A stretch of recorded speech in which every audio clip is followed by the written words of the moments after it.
Salam sejahtera untuk kita semua. Pelajaran Sekolah Sabat dengan tema utama Istirahat dalam Kristus. Pelajaran ke-11, Merindukan lebih banyak. Senin, 6 September. Ritual dan korban. Sistem ritual dan korban perjanjian lama seperti yang ditemukan di dalam kitab Imamat memberikan lebih banyak contoh dari apa yang kita lihat kemarin. Simbol-simbol perjanjian lama menunjuk pada kebenaran perjanjian baru. Meskipun pembaca modern dari Alkitab sering melewatkan ritual-ritual ini memang berisi banyak kebenaran-kebenaran rohani yang penting, yang dapat sangat bermanfaat bagi mereka yang mempelajarinya. Bacalah instruksi untuk korban penghapus dosa bagi orang Israel di dalam Imamat 4 ayat 32-35. Apakah yang dapat kita pelajari dari ritual ini? Meskipun kita tidak memiliki tempat kudus atau bait suci dengan altar di mana kita dapat mempersembahkan korban untuk dosa-dosa kita, ritual adalah komunikator yang sangat baik dari nilai-nilai dan informasi penting. Dan itu perlu dipahami dalam konteksnya. Itu biasanya membutuhkan waktu tertentu, lokasi tertentu, dan urutan tindakan yang telah ditentukan untuk menjadi efektif.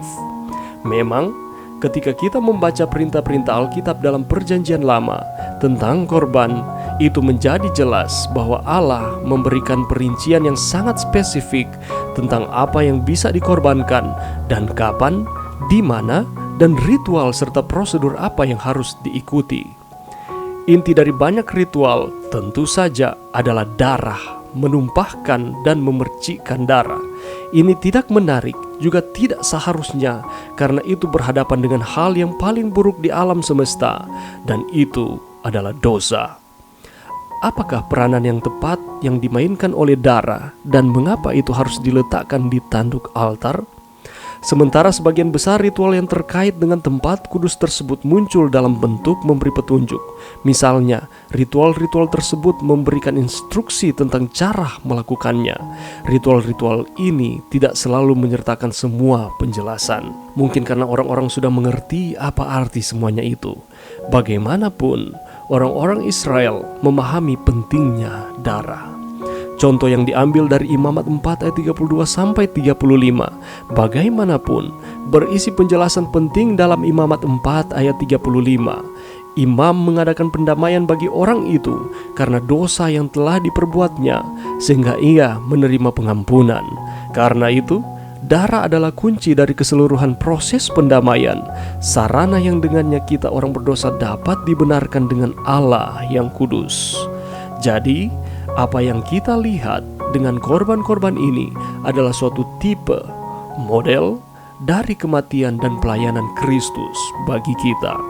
Pelajaran yang bisa kita dapatkan pada saat ini. Marilah kita dengan imajinasi kita mengunjungi tempat kudus itu. Kita dapat menyaksikan seseorang dengan seekor domba mendekati mezbah dan meletakkan tangannya di atas domba. Imamat 4 ayat 33 membuat maknanya menjadi semakin jelas. Lalu haruslah ia meletakkan tangannya ke atas kepala korban penghapus dosa itu, meletakkan tangannya pada domba, mengisyaratkan pengakuan. Imamat 5 ayat 5 dalam gambarannya tentang korban penebus salah menunjukkan hal ini. Haruslah ia mengaku dosa yang telah diperbuatnya itu. Secara simbolis, dosanya telah dipindahkan dari dirinya kepada domba itu. Dengan demikian, domba itu harus mati. Mengapa domba itu harus mati? Kesalahan apakah yang telah dilakukan oleh domba itu? Tidak ada sama sekali. Namun disinilah pusat pekabaran dari bait suci yang seringkali mungkin kita tidak terlalu mengerti. Ketika kita mengakui dosa kita, dosa itu faktanya dipindahkan kepada Yesus, Sang Domba Allah. Siapakah yang menyembelih korban itu? Orang berdosa yang bertobat itu sendiri yang telah memindahkan dosanya kepada Sang Pengganti. Lalu haruslah ia menyembelihnya menjadi korban penghapus dosa di tempat yang biasa orang menyembelih korban bakaran.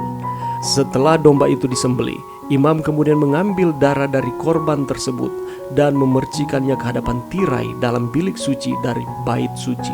Dalam beberapa contoh kasus, imam memakan daging dan kemudian masuk ke bait suci. Dosa lantas dipindahkan ke dalam tubuh imam yang telah memakan daging tersebut. Orang biasa tentu saja tidak boleh memasuki bait suci. Dan ketika dosa-dosa orang itu dipindahkan ke bait suci, dosa-dosa itu tersembunyi dari pandangan manusia. Tidak seorang pun dapat melihat dosa-dosa itu. Semuanya ditutupi oleh darah Kristus. Allah sangat mengasihi kita sehingga Ia membuat akan upacara ini sebagai lambang di mana Tuhan selalu mengampuni akan kesalahan kita apabila kita datang kepada Tuhan. Darah melambangkan pengampunan yang digenapi ketika Yesus mati di kayu salib. Mari berdoa.